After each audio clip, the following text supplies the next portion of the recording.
Well, hello, this is Larry from the Blue Collar Nation, and I am here with my longtime college roommate, spectacular and quite amazing. Wow, I'm going on and on. Business partner, Mr. Eric Sprague.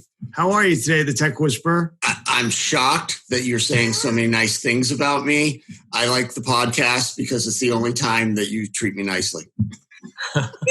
I was egged on by our guests a moment, said some nice things. So it kind of just rolled over. No, man, I'm glad to be here. I'm actually off the mountain in Utah. I'm back in Southern California, and I'm excited to get back with my life. Good. Yeah, we need your tech whispering skills to come out and communicate with all of our listeners how important it is to train your technicians in the soft skills. It's very important, which helped our business grow dramatically and is driving this podcast, this Blue Collar Nation podcast that we have.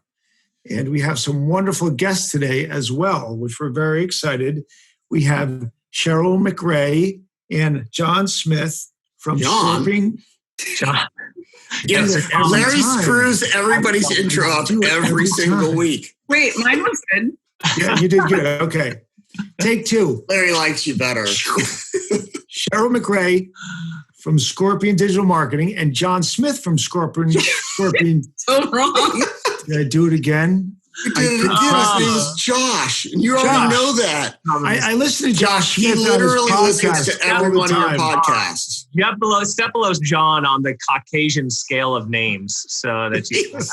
So well, Josh, thank you for coming. Hang on. Josh is the host of the Sharpest Tool podcast, which is an amazing podcast that Eric just said. I listen to it all the time. And Cheryl is his backhand person, keeps him organized, which is very cool. So anyway, she gives him the backhand. There we are. All right, that was the smoothest intro on the history of Blue Collar Nation podcast. So smooth. I like the Tech Whisperer, though. That's a name for the ages. Thanks, bro. Isn't that cool? That. I wrote a note on that. Yeah, Tech Whisperer. Larry used to go to the whiteboard in our morning meetings and try to tell the technicians like the details of a job that they were going to go to. And they'd all like sit there blank faced, like I have no idea. So frustrated. And I'd be listening from 10 feet away and I'd say, get out of the way. And I'd go, guys, do this, this, this, this, and this. And they'd go, oh, cool. And they'd walk out and go do it. And Larry'd get so pissed at me. Yeah, it didn't translate all the time though. But that's okay. That's part of the learning curve. And you're the marketer. Just got to get names down and I'll be all good. So it will be fine. Yeah. Well, you guys, thanks so much for coming on. Larry and I are both big listeners of your podcast, and we really enjoy it. We share some common guests and friends, so that always makes it fun. And we're excited to talk about marketing. Yeah, we're always excited to talk about marketing. Yeah. I mean, Larry and I always said over the years during our cleaning and restoration business that we're a marketing company that happens to do cleaning and restoration. Mm-hmm. And that was always our mindset, that unless the phone's ringing, all the rest of it is irrelevant to a great degree. So, we don't claim to be the greatest marketers in the world, but we're really interested in the subject. And it's a fun subject. You have a good time and you connect with people, and that's what I like to do. Eric, not so much. Sometimes he offends people and he gets a little impatient. But today we got him on a good note here, so we're doing fine. Marketing is total my passion, and we have fun just figuring out strategies. And you guys as well. You guys have a great company that does some really cool things at Scorpion, and I'm looking forward to diving into that. Yeah. Cool. Well, let me open up, Larry, if you don't mind, with a question. So, Josh and Cheryl, most of the country starting to reopen. A lot of businesses were somewhere on the spectrum of essential, non-essential, and they're all kind of starting to get the phone ring again. A lot of our clients are starting to call us saying, yeah, we're starting to get busy again. And it's kind of a brave new world for a lot of these people. And maybe they kind of get to hit the reset button a little bit too and change some of the ways that they were doing. So, really our opening question to you guys is, what do you think that they should do now? marketing wise? Like, everybody's been semi shut down, or marketing has kind of changed because you can't go door to door and deliver pineapples and all the things that Larry did right now. So what should people be doing as they start to reopen and brave the new world? Yeah, that's such a good question. Obviously, we're on the precipice of that. The market's starting to open up. Stock market's not looking so great this week, but the market's going to be bouncing back. And a lot of business owners that we've been working with, obviously, over the past couple months have seen varying degrees of success in the midst of the crisis, which is really, it's kind of a testament to obviously the situation, but also to how the business is set up. One of the things we found, even though on our end, we've been seeing increases in terms of leads, in terms of search volume and traffic, just kind of online, if you're looking at it from that perspective. I mean, even as of this week, over the last 7 days, we saw an increase of almost 7% of leads delivered for our clients, and almost 38% increase in leads over the last 20 days compared to the prior 20 days. So if you think of the move from April to May, we're seeing almost a 38% increase in leads. And overall website traffic across the country is up about 10% over the course of the past 28 days. So things are moving in a very, very good direction. Some of the things that I've seen that have been a bit more crippling are a lot of businesses that have been freaking out about their kind of operating procedures, to be honest. They don't have their standard operating procedures locked down and in place. And this has been a fantastic time and opportunity in the slow season to take a look at that. Make sure you have all of your finances in order. Make sure you have your techs trained to the degree that you need them trained. Make sure you're staffed properly, and make sure ultimately you're building the brand through this kind of slow season. The way we look at times of crisis is the same way we look at the slow season. Every business has seasonality, pure and simple. You're going to have peak times and you're going to have slow times.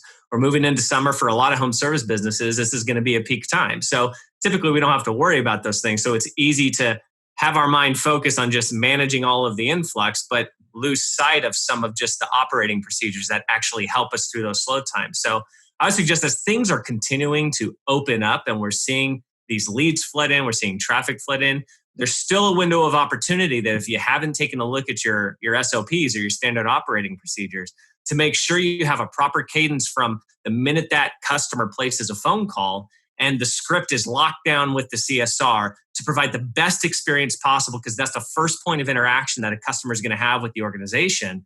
Moving forward to when they actually book the appointment, getting your tech to go out there and be even more personable, even more conscientious about cleanliness in the home and making sure the home is left even better than they came in, to the house. So making sure that experience is solid, because all of that feeds into a positive brand experience. And with some of the businesses that weren't able to make it through the crisis are dropping out, this is more of an opportunity for you to double down and get in front of even more customers than you could before and give them the experience that ultimately they're looking for. So Larry and I saw that in 2008, with our cleaning and restoration business. A lot of guys just froze and freaked out. And we just literally doubled down and marketed harder and harder and harder. And as they started to go away, we just gained market share through that bad time. And that helped us, that propelled us to where we ended up going. So those are good points. What about on the marketing end? I totally agree with everything that, now was the time to get your ducks in a row. But what do you guys think that they should start doing to try to capture some of that market share as people start to drop out? Because those people had clients. Yeah. And those companies remaining are all fighting to see who can gain those clients. So what would your suggestion be there?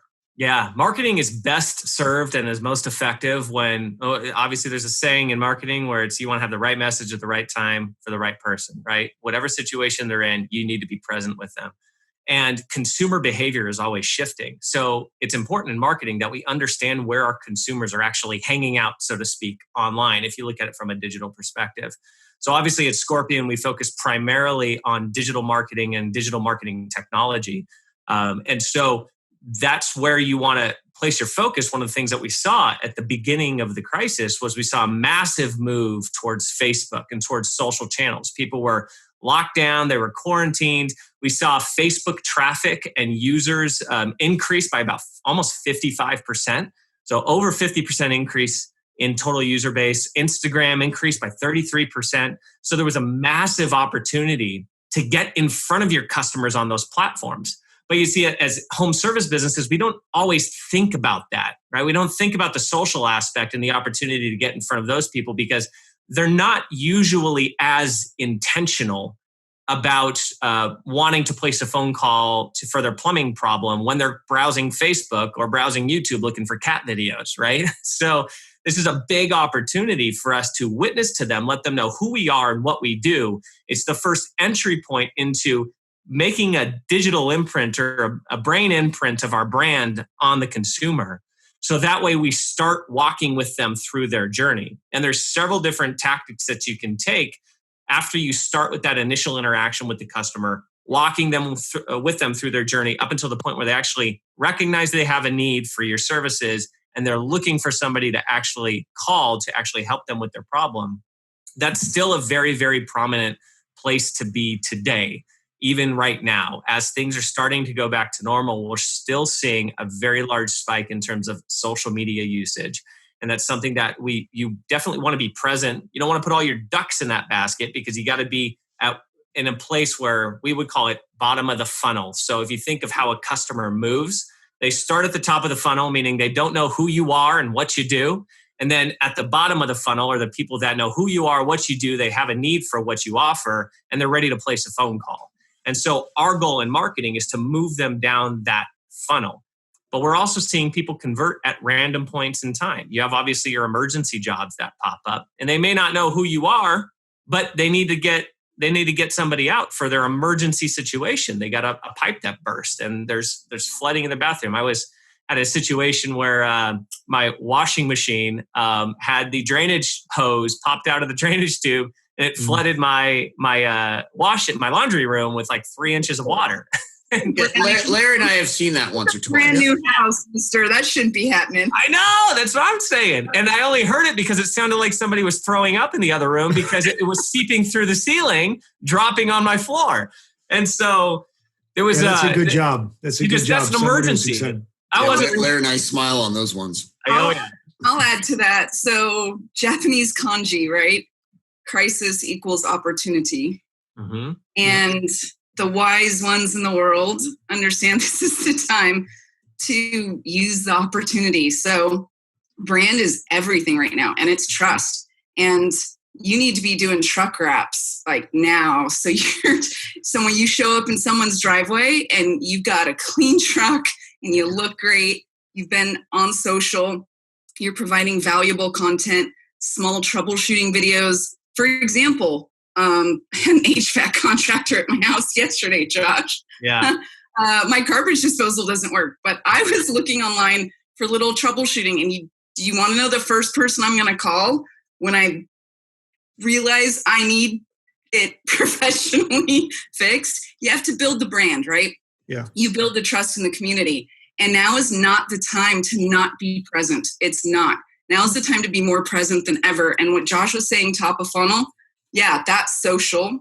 And then it goes down to the bottom funnel where you show up at the house and you deliver a customer experience that is peerless to everyone else. Then you call back afterwards or text back, because now you get text from people. It's a new SMS thing. And you have that confirmation of that experience. It's just it's a different level of customer experience now, top to bottom. So in that funnel, like, what would your advice be for, making calls to action? I mean, yes, you're building your brand and you're showing them, we're doing all these things for COVID to keep you safe and all that, but you still need to call. Larry and I just had a meeting yesterday about we're not being good enough with our calls to action. So what's the advice there? And then I'd like to follow that up with what the follow-up looks like to get reviews online and all testimonials and all that. Yeah, no, that's a great question. And quite honestly, that it's something that I see misused. See, Larry, I did learn something at some point listening to you. Yeah, early in the day. Thank you. So if you look at the vast majority of home service businesses, when it comes to this idea of call to action, particularly on social channels, I'll just say it this way: it's overused. It's misused, actually. Yes. The goal of social, like to really build a brand and build what your goal of social is really to build your voice as the authoritative voice on the subject for everybody that's coming. And you got to present yourself as likable. You want to be well-spoken. You want people to like you. It's social. There's an interesting show on. What's that, Cheryl? Professional and trusted. Yes. It's interesting. There's a show on Netflix right now. It's called The Circle. The Circle. I don't know if you guys have heard of it, but it's a social experiment about bringing on people onto this show, and they have to interact with each other digitally. They don't get the opportunity to actually be present with each other until they're either kicked off the show or they get to meet each other physically at the end of the show. And so it's this experiment to see the dynamics of social interaction and how people communicate digitally showcases how likable they are and the likelihood that they become an influencer on the show, right? And so all of those things you want to make sure are present because people don't have the opportunity to physically see you, physically see your mannerisms in person, but they have an opportunity to see that through video, through photo, through how you write, how you talk. I call it the interview without the interview. And I'm a big fan strategically of what Gary Vaynerchuk has kind of dubbed the jab, jab, jab, right hook, right?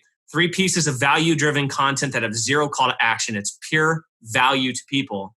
And the last one has a very strong intentional call to action. That goes, what's that? Yeah, that's the hook. Those are the best ways to go about it.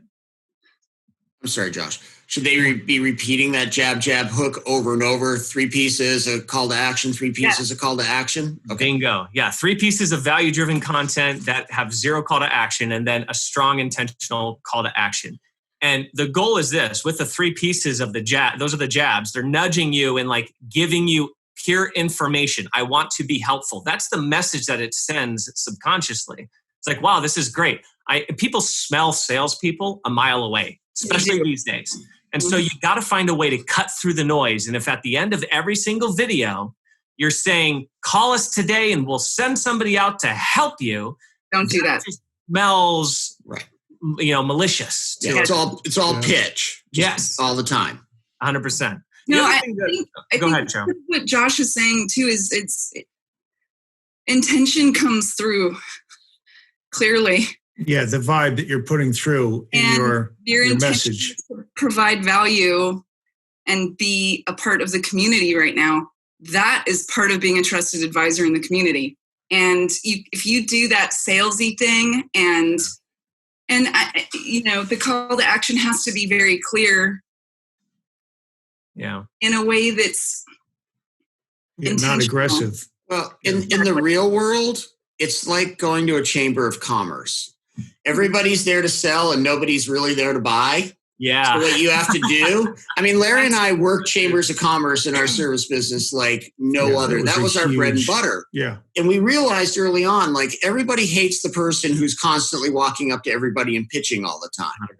100%. But so, our thing was, well, let's just go in and give all kinds of value. And at the end of, whatever we say, hey, if you need us, give us a call. Here's our phone number. Like very soft sell. And we killed it in chambers because of that. Yeah. And I think a lot of companies understand that, but including us, maybe we don't do a good job of that as we move it to the digital format. Yeah. Think about this too, with even how your CSRs answer the phone. I know home service businesses who still quote price over the phone and they don't articulate it well, right? And I see that time and time again, and that's such a big miss. Because people, when they call in, the first thing they're going to look for, they're asking this question. It's hovering in their head, whether you know it or not. Are you my kind of person? Are you the person I want to do business with?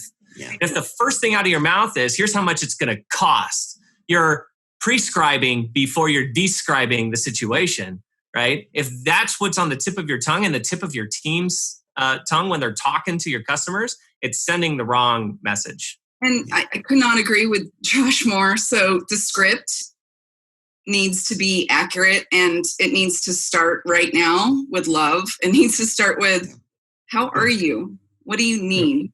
Caring.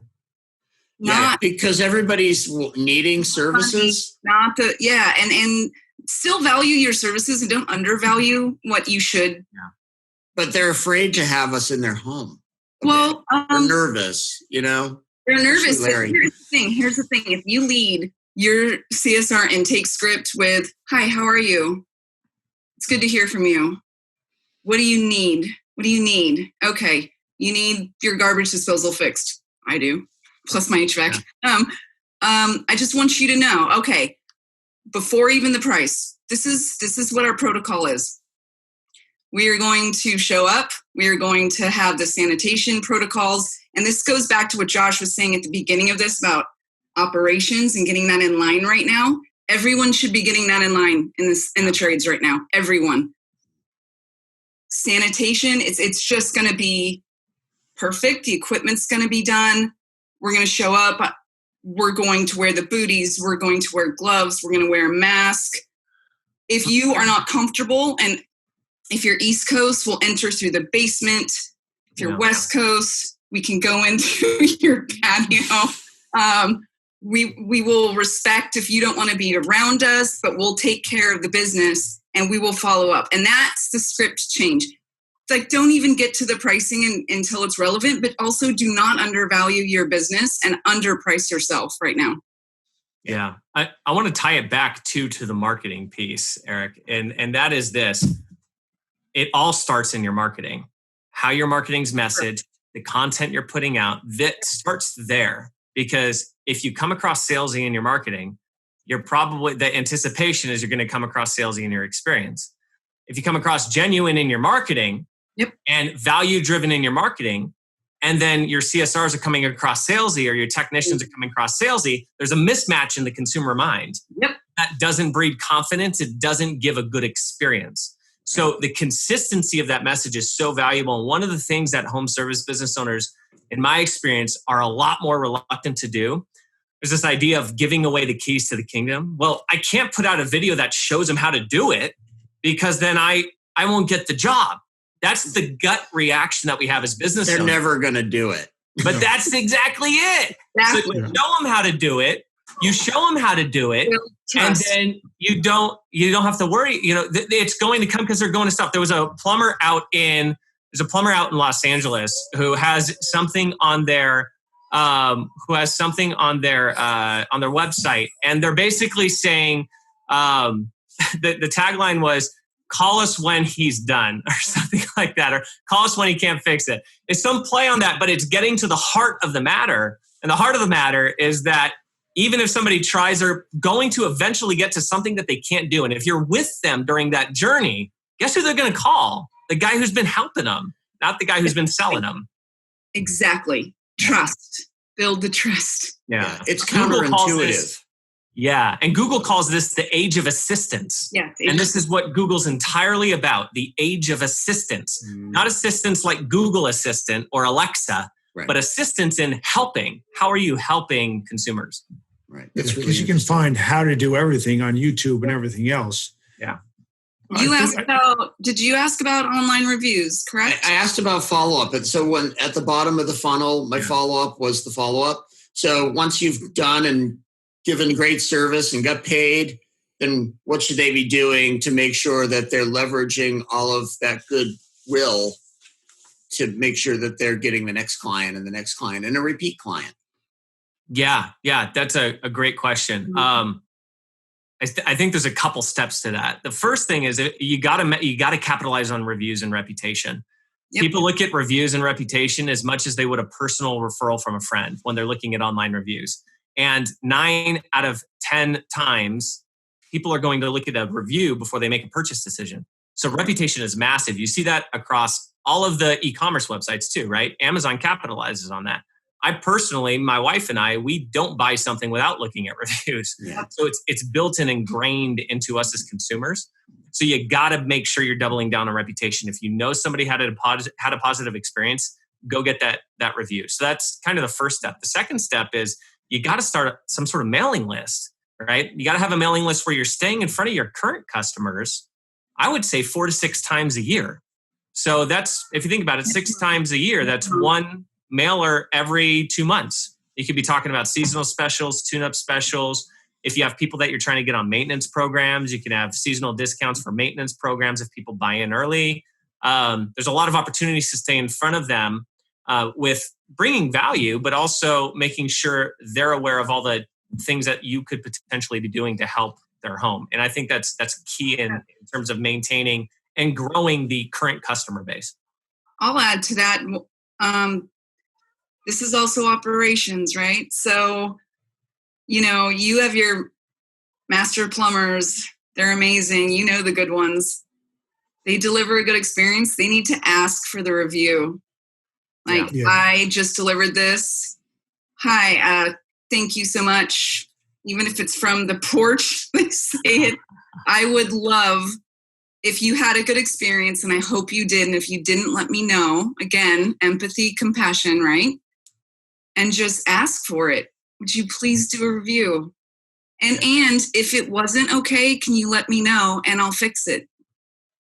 That was the biggest thing with our guys. We had just collecting the email in that script, that used to make me crazy, because that's a huge way to reach out to your current clients and create more business and follow up and get the referrals.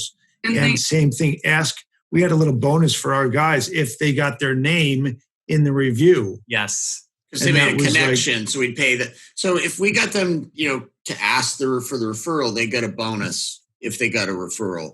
But then they'd get additional money if their names were in it, because we knew then that they really connected with Mr. and Mrs. Jones. If they're saying, and then Josh internally, did a great job or whatever, Internally, we acknowledge everybody in front of everybody else for getting that connection. Hey, Daniel over there got a connection with 4 clients last week. What about you guys over here? You just got to follow the script. Yeah. And it's the postscript too, right? The follow-up with, I hope you had the great experience. Yeah. And if they haven't done the review, the script should be, did everything, I hope your service is provided correctly. Is there anything else you need? So where are you trying to do a great review for us? You just have to ask. Cheryl, where are you trying to drive them to? To Yelp, to Google, to that was always a question for us. Like, okay, we're going to ask for referrals. Yeah. And this is going to be kind of an entry into my second question about the data, but how do you know where to get them to go? Totally. That's going to give the best result. That's a good question. If there's a C, all of the above, that's usually the best answer. Yeah, but most people aren't going to do that. They're going to do one. Yeah. You got to kind of prioritize it. Like everybody has their personal feelings that we will plead the fifth on about Yelp, right? And so Yelp has historically known to have a very, very strict filter when it comes to what reviews actually show and which ones don't. Yeah. So you wouldn't want to direct somebody to Yelp who it's their first time posting on Yelp. More than likely, that is going to get filtered out. Yeah, that'll get out. We know all about that.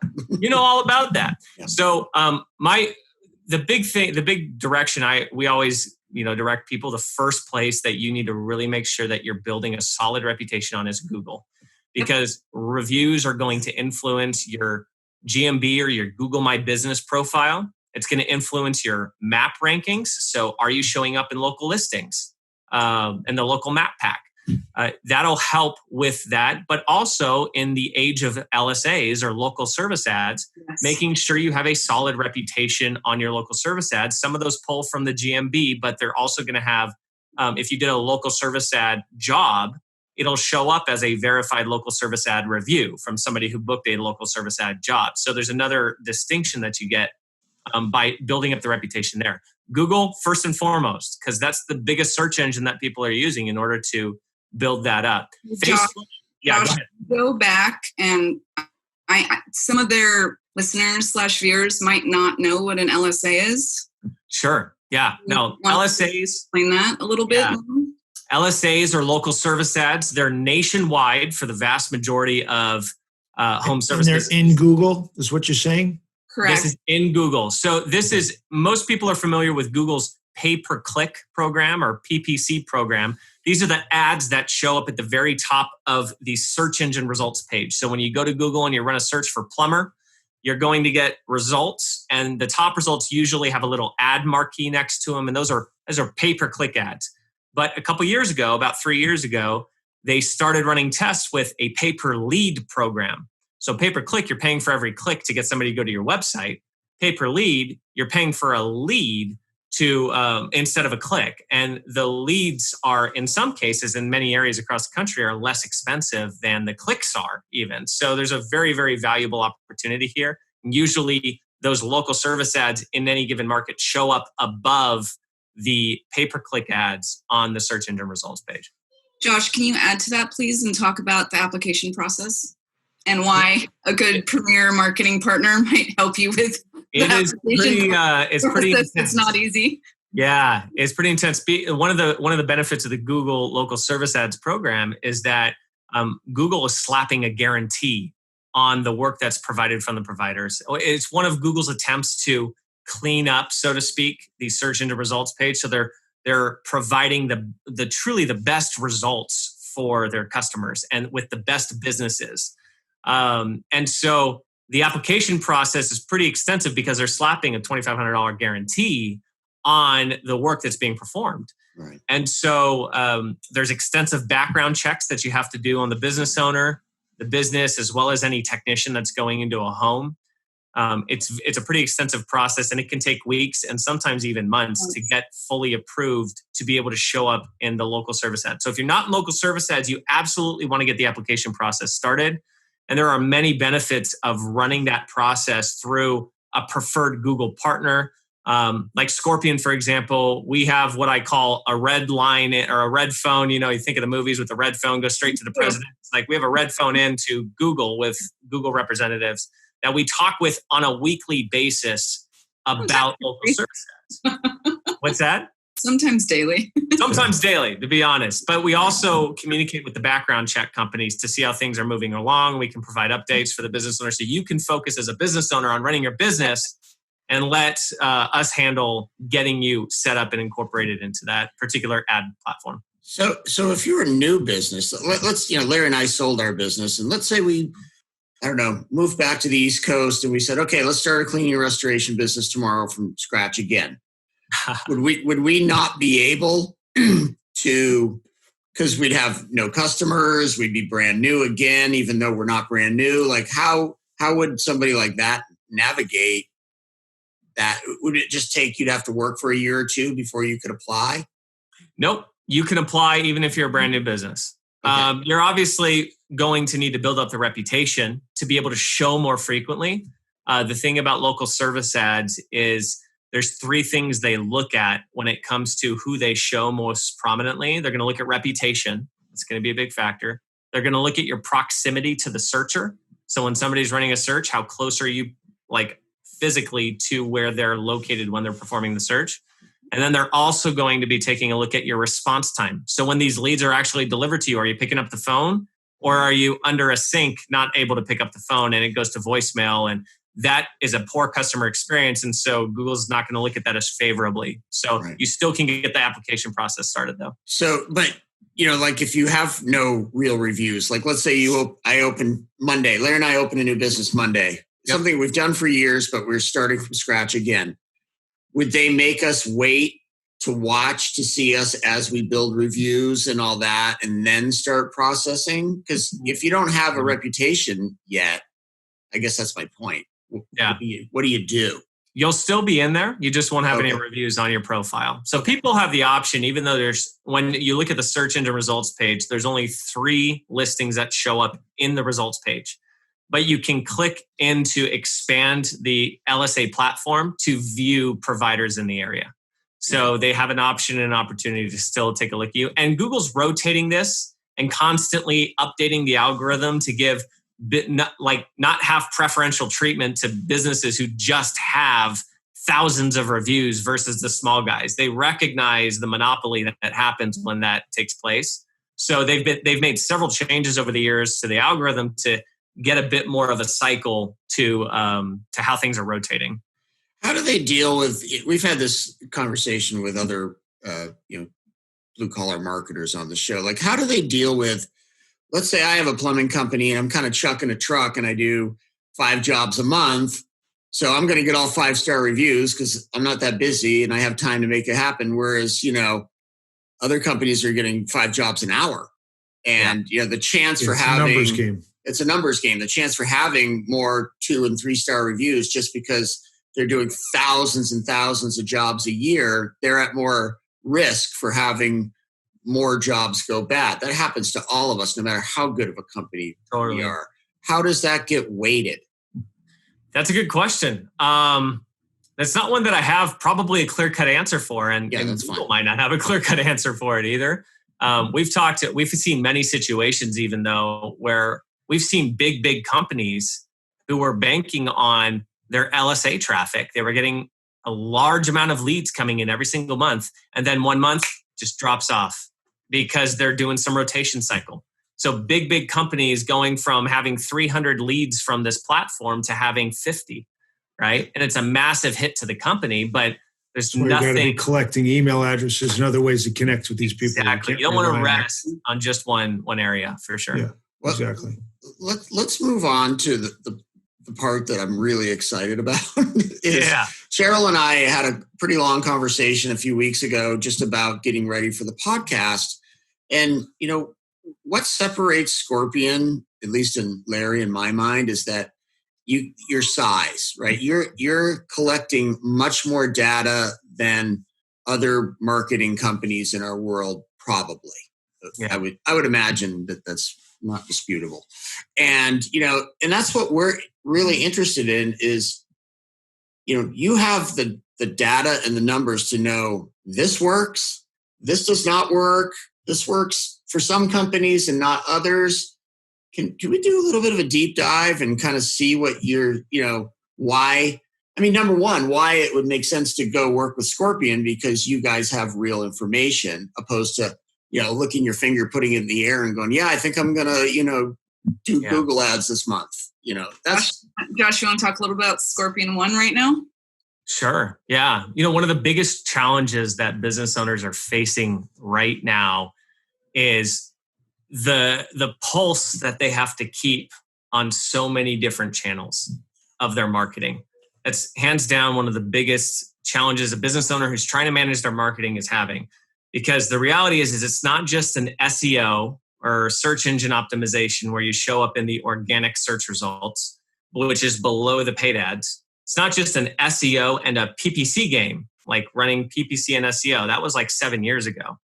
And the reason I say that is now more than ever, people are flowing through different channels all the time. And marketing technology has gotten smarter. I'm not sure if you guys have had the experience, Eric and Larry, where you're talking about something with each other, maybe on a podcast, and then you're all of a sudden seeing ads for that very thing on your phone. It's a pretty common occurrence, right? So our devices are listening to us. That always freaks me out, by the way, Josh. Freaks me out. Larry doesn't care. But the goal of that is for the search engines and your apps to provide you, they want to provide you a better experience, right? So they want to give you things before you know that you need them or you think you need them. You look at like even Google. Have you ever started typing something in Google and it offers suggestions of completion? They call that the autocomplete feature.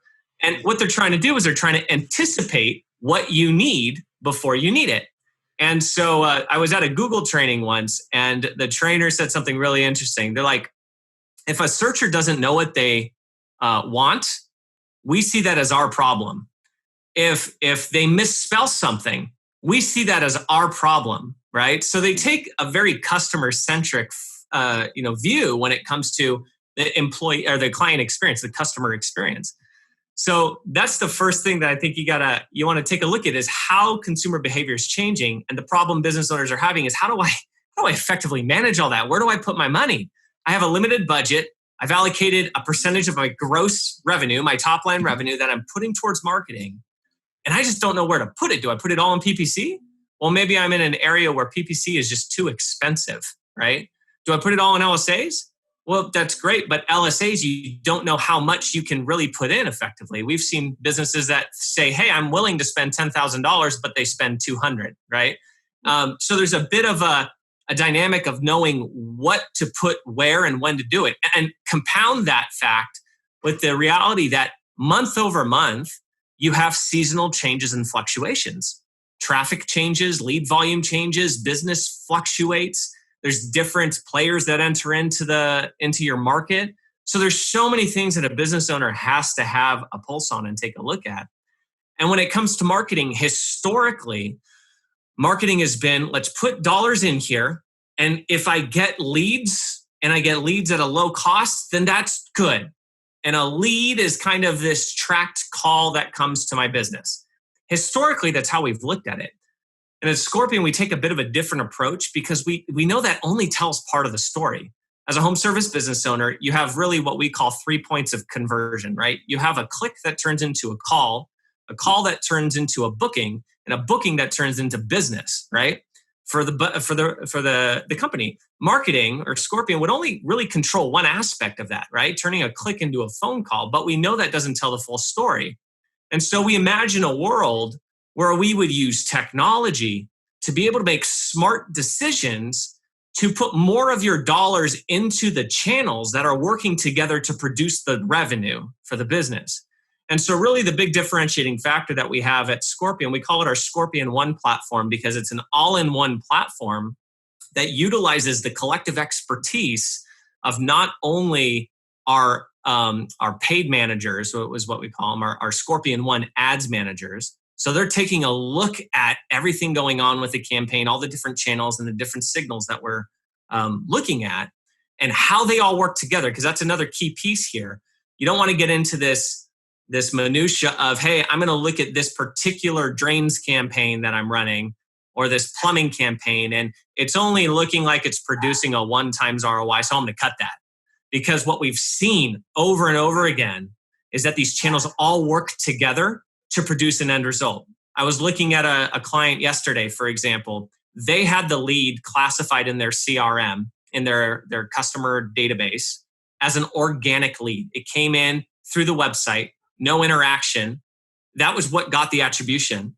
But when I did a deeper analysis with them, we saw that they actually clicked on a PPC ad, came back and clicked on a branding ad, and they had it classified as an organic lead, right? So we were misattributing the paid search. They would have looked at that and said, well, the paid search isn't effective. So this is part of the whole picture that we got to look at is when we put an investment into digital marketing, we look at the total investment and see how the top line revenue is moving. And our system, our technology takes a look at, okay, when we have a customer retain list, is what we call it. When we get your customer list of who you did business with over the past month, we plug that into our system and we're able to pair up which advertising channels actually are producing the dollars for the business. So you guys have the technology to track people where they are and which sites. I mean, you have your Facebook, your Instagram, your pay-per-click, your LBI, all those things. You can see which ones they've looked at. Yes, that's correct. So in Scorpion One, are you helping them manage if they become a client of that service? Are you kind of running their social and their ads and are you kind of A to Z doing that work for them so that it flows correctly, or are they doing it and you're analyzing? Nope, we're doing it all. Okay. Like and the reason why is there's that consistency thing, right? Consistency with messaging. What we need from the business is we need to know the brand and the story, right? Because that informs and influences everything that the team does work-wise. But then we use technology and human expertise that we have on our end, along with data collection. That's the other benefit of this. We run thousands of campaigns across the country. And so we're able to collectively pool together the best practices for a plumbing campaign. Most plumbers, no matter where you're at in the country, you're running very similar keywords. That's just the reality. The dynamics of how those change might fluctuate based off where you're at, based off the weather fluctuations in your particular city, in your particular state. But for the most part, I've done analyses on these, and the data is showing us that most of your leads are going to come from, your top 50 keywords, so to speak. That's where most of your spend's going to go to, because that's what the vast majority of people are searching for. So the challenge is now, okay, for your particular unique situation, which keywords, which channels, which investment platforms are producing the dollars? It's not just to make you more money, but it's also to save you money on where you're putting it into an investment. And so the dynamic you have to look at that isn't just what the return is for that particular channel, because again, remember, they all work together, but it's properly portioning based on how the seasons are fluctuating and where you're at with your seasonality for your business. It's really interesting. Yeah, that's pretty cool. So how do you get to know that client and make sure that the message is right for them? Because I mean, look, service businesses, we all have our unique, not all, but a lot of us have our unique personalities, and that's what people locally like about us. I mean, people knew Larry and I where we were, so that campaign would have to really be authentic to who Larry and I are. Yeah. To resonate. So how do you guys manage that? We our best performing campaigns and the businesses that do the best with us, and quite honestly, these are the businesses we prefer to take on. If you're a business owner and you're not able and willing to spend the time with us, if you're not willing to go on some dates with us, right? We don't really want a relationship with you, Yeah, that makes sense. Because we get to know you personally. We get to know your story. We do have, for people who are struggling with figuring out what my story is and what my brand is, who've never done that work, because there's a lot of work that you got to do for that. We have an entire brand strategy team and a brand strategy offering that can help you uncover that, get you the collateral, the logos, the look, the feel, the story, putting together what we call a brand story, something that it's how you position and how you need to be known and what your voice is for your market and your demographic. Like, we have a whole team that handles that. But for a lot of businesses, the bigger businesses, they've done a lot of that work. And so we have a full onboarding process after people commit to partnering with us. So once the partnering happens, we have an onboarding process that takes 1 to 2 hours. Sometimes when we got some chatty Cathys, they go 3 hours long. But it's all for the marketing team and your project management team that's building the website and collateral from an initial standpoint, to get to know the business and get to know you and get to know the story and make sure that we're fully aligned with the goals moving forward. Because for us, it's not just about delivering leads. It's not just about giving you a beautiful website.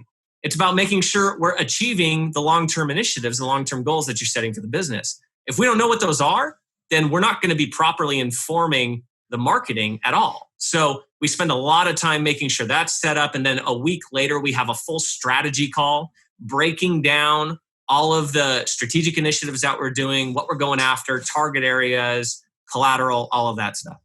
And then as you guys, work together, are they feeding you pictures from the field, stories from the field? They just keep feeding you content, and then you guys put it together and decide what you're going to do with it. Bingo. There's a few things that are really vital for that. We're big on, obviously, pictures from the field. Big on stories, community involvement, any news that you can get us that helps us kind of generate content that's unique to your area. And then one of the biggest things is making sure we get a customer retain list, because that's how we pair and marry everything together. So that way we can identify where the revenue is coming from and what's influencing that, so we can make smarter decisions with the platform. Cool. Okay, well, I want to segue into, I have a 3-part question that I've asked every single marketing company that's come on. So let's do it. If we don't mind. So first scenario, you're a small startup looking to grow, keep the doors open, super limited budget. Yeah. What should that company do to market themselves locally? So let's just say carpet cleaner. That's something Larry and I know a lot about. So I bought a truck mount and I opened yesterday in my local town, USA. What do I do? Great question. Small guy, just starting out, limited budget. Yep. First place you're going to want to look, if you're looking at a paid lead source, you're going to want to look at local service ads. Don't even think about PPC. Like, if you're looking for, I need something that's lead generating, get involved in local service ads. Because Eric, we're talking about leads that are like $25 to $35 on average. They're just cheap leads. And so it's a good opportunity to drum up some business. So that would be the first place I'd be looking digitally. You want to get a website up and running. We're in a digital age. You got to have a website present. Unless you're going door knocking, or you got a dude who's doing door knocking every single day, you need to be online. Do you think a website's more important these days than like a Facebook page? Like if you had to pick, like, let's say you didn't have the money, the 5 or 10 grand to build a website, and you didn't have the skill to do it, would you tell the guy to at least have a good Facebook presence? Or I don't know. I would say have a good Facebook presence. I think from a website perspective, you don't need to go with a premier provider. Go with somebody who, you just got to get something present, because if it's done even remotely right, you're on Google, right? You have some content on there, and Google's a search engine. People go there to search. People go to Facebook to see what their friends are doing for their weekend, right? The intention in the consumer's mind is totally different. Okay. Now, that being said, there's a way to be very powerful and effective in Facebook. I would say get into some of the buy-sell trade groups or the small business groups for your local community and city, and make sure you're in there and put posts out there. And then, because you'll have people, Facebook operates off of recommendations, right? Recommendations from friends. So you'll get notifications in these groups. People will go in these groups and say, I'm in search of a good plumber. I'm in search of a good restoration company. I'm in search of a good HVAC tech, right? They're in there. And if you're a part of those groups, you can jump on those. And I've seen this happen. This is awesome to have for a small business owner. When you start building good experiences one after another, what you'll start to see is the consumers in those groups. When somebody's looking for a plumber, if you're a plumber and you've had a good experiences after experience, you'll see people start to tag you. And then they'll start actually confirming, like somebody will say, oh, Eric's company is great. Eric's Plumbing is fantastic. You got to go with them. And the next person's like, yeah, definitely Eric's. And then you see all these tags happening. And it's kind of like reputation, where you have more than everybody else with each positive experience you incur. So I would definitely get on that train. I would also segment a portion of your time to do some of the other brand building stuff that we've talked about. And that's like creating videos, getting yourself on camera, getting people to know who you are and what you do, without needing to throw paid advertising at it. Because if you look at YouTube, start a YouTube channel for the business. YouTube is the second largest search engine on Google. The benefit of YouTube over Facebook and Snapchat and Instagram is Facebook, Snapchat, and Instagram aren't search engines. People aren't searching, but they're searching on Facebook. And there's a lot of power behind what you can put on Facebook to help generate content just with your phone. Because your iPhone has great video and great audio quality. And there's a lot of videos on YouTube where you can check out how to produce these things just from your iPhone. But get started with that and get valuable content out there to be able to start drumming up traffic. The goal is to get traffic. So that's what you can do from a digital perspective if you're a small startup looking to make their mark. Cheryl, you have anything to add to that? It doesn't necessarily cost $5,000 to $10,000 to make. Okay, whatever. Yeah. Well, how much would a decent website cost? Like an okay one for starting. It depends on what your needs are, but it's not necessarily that. So, Larry, we got screwed. Yeah. I'd make the website all the time anyway, so it's all good. You should, you pay for the team and the tech. Yeah. I mean, there's definitely a benefit. Look, from a website perspective, there's definitely a benefit to going with a company. You have the support that you need versus doing it on your own. But likewise, if you're somebody who's really, really strapped and you're coming off of a rough time and you can't afford $500 a month, I mean, that's a lot for someone just starting out. WordPress is great templates that you can purchase. And you just got to generate some content. And if you have a spouse who is invested in the business as well, like do some married couple mojo and crank out some content, put some photos up on your WordPress site. And their WordPress revamped their platform some time ago. So it's a lot more intuitive than it used to be. There used to be this kind of haze around WordPress, like, oh, WordPress is so confusing. But they've done a lot of work with getting some really solid templates in place and making it really user-friendly, I would say, in terms of developing the content for the site. Okay. So don't be intimidated. Just get out there. Yep. Okay. Next phase. So you've been kind of chucking a truck, but you've built your business over several years, right? So, you're that typical owner-operator where up to this point, you kind of still act like a technician more than an entrepreneur, but you've got 4 or 5 guys now because you've done good work. You have a good reputation. So, you have reviews online and everybody knows you from the chamber and all that. And all of a sudden you realize, hey, I'm 40 something and my body's breaking down. I need to transition to get off the truck and now be more of like a business owner and then only have guys in the field. So I need to bring more revenue in to be able to do that effectively. but maybe you've kind of been doing mostly word of mouth and maybe not really all that great at marketing up to that point.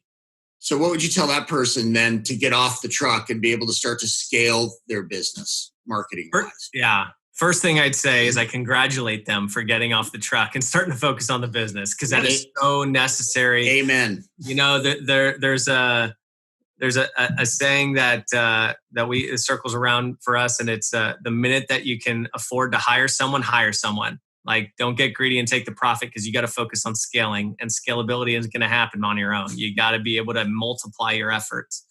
And so I applaud very well for somebody getting out of the truck. I think there's a couple areas that they could place their focus in. First of all, it's really making sure you have your SOPs in place when it comes to your standard operating procedures. At this point, if you've been the chuck in the truck, you probably haven't spent the time necessary to be able to scale that ability for your tech. So one of the biggest challenges, we face this too, just being the size of the organization that we are. In any business, when you start bringing on people, you're going to have training challenges, right? You're going to have onboarding challenges for new employees. You now got to think about the HR aspect. Am I providing an environment that people can thrive in, that people are motivated by? Your goal is now, instead of doing the work, it's to motivate and inspire people to do the work and to do it as good or better than you could do it, right? And so if you don't have a standard operating procedure for onboarding new employees and giving them the training they need so they can be effective and successful, if you don't have a ride-along program for potential interns, that's the first place I would look, is set those up, because processes equal scalability. Yep. So, yeah. I agree. You also need the technology for dispatch and how you track your invoices. And a lot of these scaling little ones, they have, and Josh and I have a lot of clients we've seen, they have a whiteboard for dispatch. Yeah. And they go from like a whiteboard, and then they get better with like an Excel doc. Yeah, we did that. We went through that whole thing. Into a dispatch platform. So they also need to think about the tech that will support their scaling, right? That's huge. Yeah. Absolutely. And then from a marketing perspective, with these SOPs is going to come the necessary expansion of the brand experience, right? We're moving in an era digitally where there's so much noise in the marketplace. Like we talked about, there's so much noise in the marketplace. You have to provide a brand experience that cuts through the noise. And so standard operating procedures, a consistent experience that when somebody comes to you, you go to McDonald's, you know what you're going to get every single time. Right? That's because they have a system, they have a process in place, and they don't deviate from the process. When you have a solid customer experience in place, you're going to necessarily produce a better brand experience consistently for your customers, which is going to increase the referral base. And I would also say on the last point, this is where what we talked about, Eric, that bottom of the funnel, reputation, continuing to stay in front of your current customers is going to become even more prominent.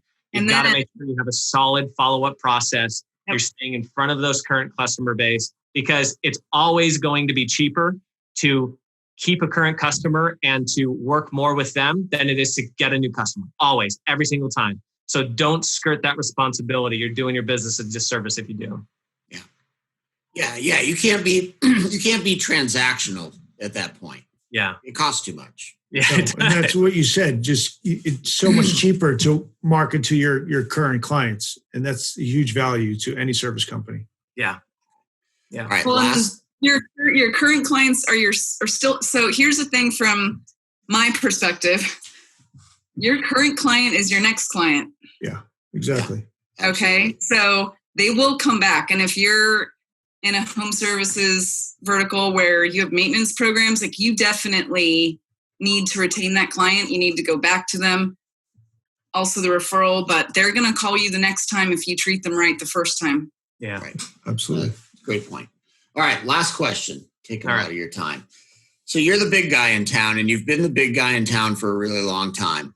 And ownership has done super well. And they've been doing it a long time, and they're not as involved as they used to be. And all of a sudden, they've just been resting on their laurels, and market share with new guys coming in is starting to nick away at that customer base. And all of a sudden, and it's like a slow moving ship, because we've seen this locally.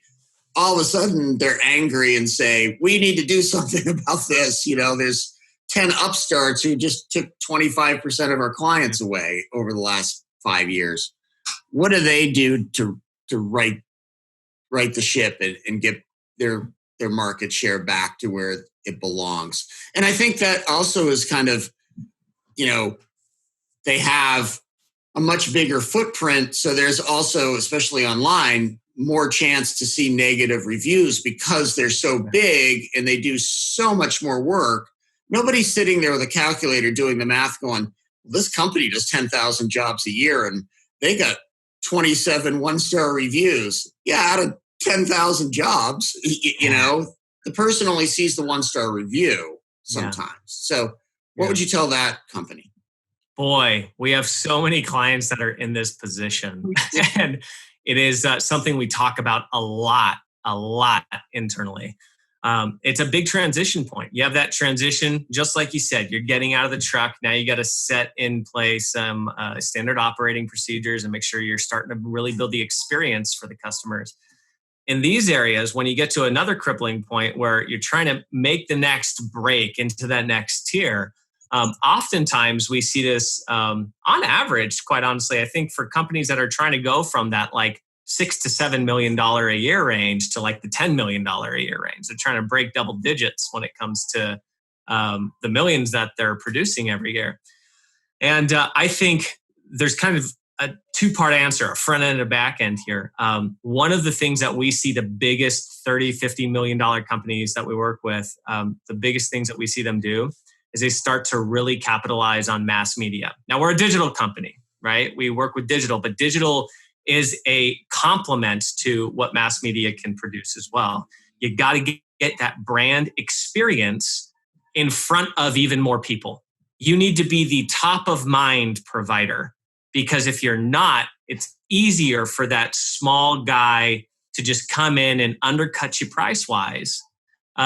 Because they don't have any brand loyalty, and brand loyalty is going to be created by spending time with them, right? The loyalty of my wife to me in our marriage is not going to grow if we're not spending time together, if we're not constantly with each other, right? So if we're apart and I don't hear from her and she doesn't hear from me, we're going to have a challenge. And that goes with any kind of relationship. Same with a business customer relationship. So you have to double down on making sure you're in front and present with your customers as much as possible. So you're top of mind when their friend is asking for a plumber referral, right? You're top of mind when they need a plumber or a HVAC contractor or whatever they need the home service business is. So you have to double down on the mass media side, I think, to make sure you're getting in front of as many people as possible. You're top of mind. You're continuing to produce the value that ultimately is going to make you top of mind. And then on the backside of that, you have to be ferocious about protecting your reputation. Ferocious. A lot of these companies have reputation departments. You see that one-star review? I'll be damned if they don't have a phone call within an hour, right? Like, they are very diligent about making sure that brand reputation is protected. And they don't get snooty. They don't get, derogatory towards the situation. They go out and they try and find how they can fix it. They're not getting nasty on comments, trying to reply with like, well, you never did this, that, and it's just a terrible thing for other people looking in, but they protect the brand. And then on the digital side, they're doing a lot of that brand building to complement what they're doing for mass media and reputation building. Cheryl, anything to add to that? I don't know if I missed anything. I would actually just back up exactly what Josh said, is that one of the things you need to do when you're getting big, but you need to have some humility and realize what you need as a business, and realize what you need to be as a business owner, and realize that you're going to lose your best people, both your techs and your customers, if you don't treat people the right way, because you're not focused on the right things. So going back to operations. That word humility is perfect, because that's what humility is labeled to your local small-time guy. Humility isn't labeled to the $30 to $50 million company. So if they can transcend culture that, it's a culture issue. Yeah. Bingo. Mission and values. Yeah. Culture starts from the top too. So there you go. Absolutely. Well, I want to wrap this up so that we're not taking your whole day, although I could sit and talk about marketing all day, and I know Larry could too. So we. I think we're already in a 2-part podcast, which is awesome. We're following your lead. But why don't you tell everybody a bit about Scorpion, what you guys do, what you don't do, just so that all the listeners can have a sense of what your offerings are as a company. I think that would be probably helpful. Great for this one. Cheryl, you wanna rock this, or you go, Josh? I don't know, Cheryl. We've been hearing a lot of Josh. Yeah, I talk a lot. Oh, he's amazing. I know he is. He's the host of my show. Well, whoever wants to answer is fine by us. Sure.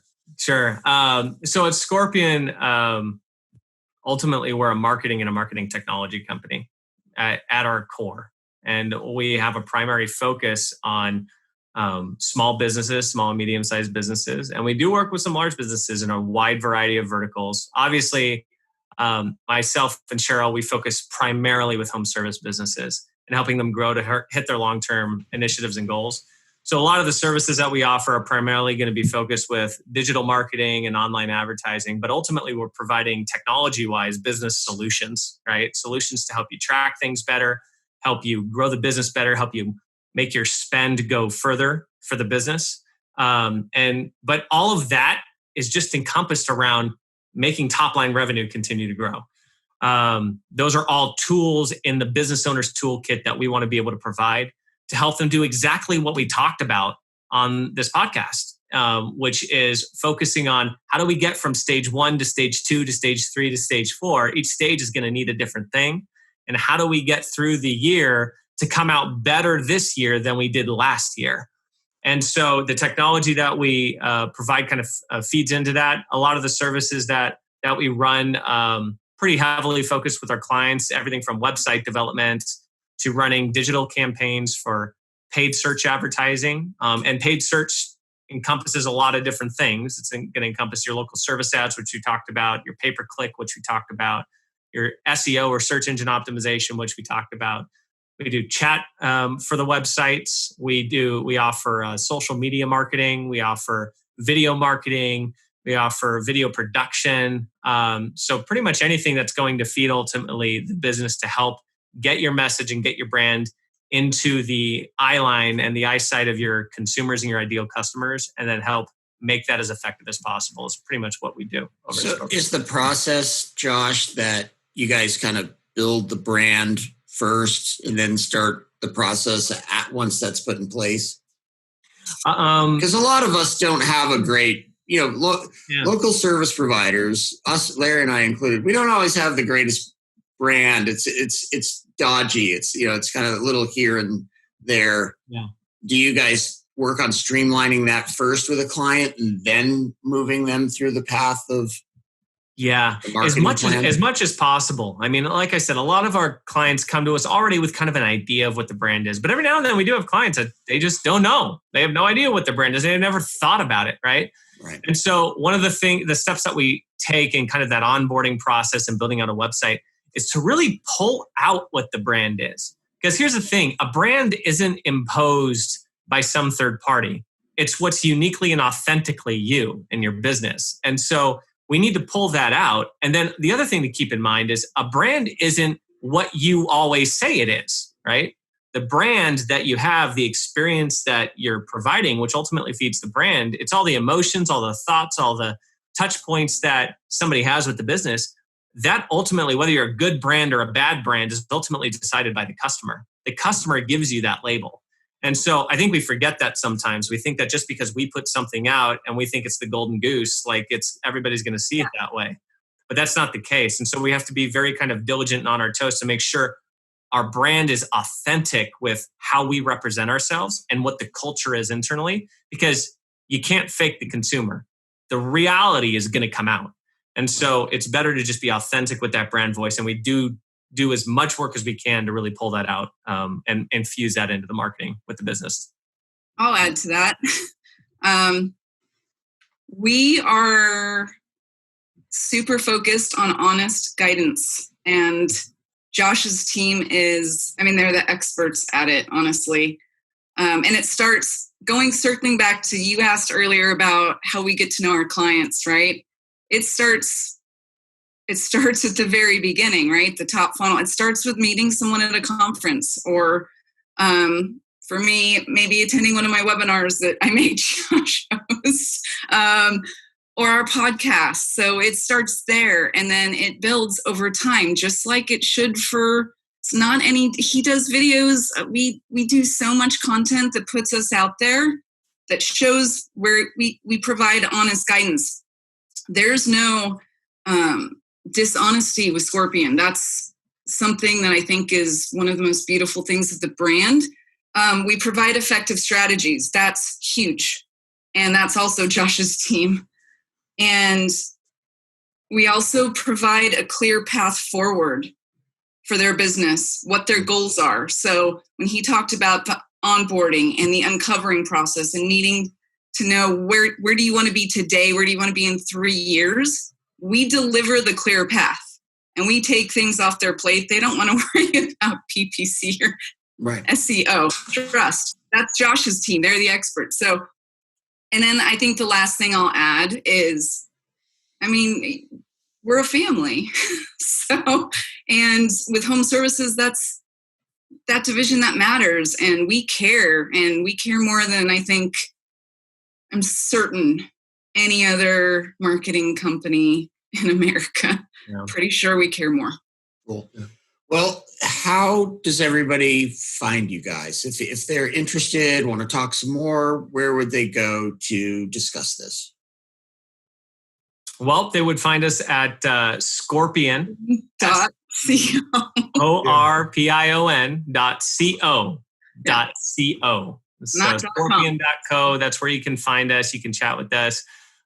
If anybody wants to find me personally, you can reach out to me, josh.smith@scorpion.co. More than happy to help answer any questions that anybody has. That's why we exist. We exist to help businesses be successful. And in the measure that we do that and we're able to help businesses be successful, we're ecstatic and that we've fulfilled what we've set out to do. So if you even just have inquiries or questions, we're here to help. And I'll add to that, we're also on Facebook, Instagram, LinkedIn, Twitter. So you can find us on social, whatever your preferred medium. And you can definitely listen to the Sharpest Tool. Yeah. Yep. Sharpest Tool. Yep. So that's iTunes, Stitcher, SoundCloud. Simplecast, TuneIn. It's iHeart. Yeah, it's on everything. You can't possibly miss it. Perfect. Yeah, and Larry and I both listen to the Sharpest Tool, and you guys have great guests, and you guys do an awesome job, and we love that podcast. We wish there were very good. More podcasts in our space that good. Yeah. That's good to hear. Thank you. We're trying to add to that on some level. You guys are great. I love it.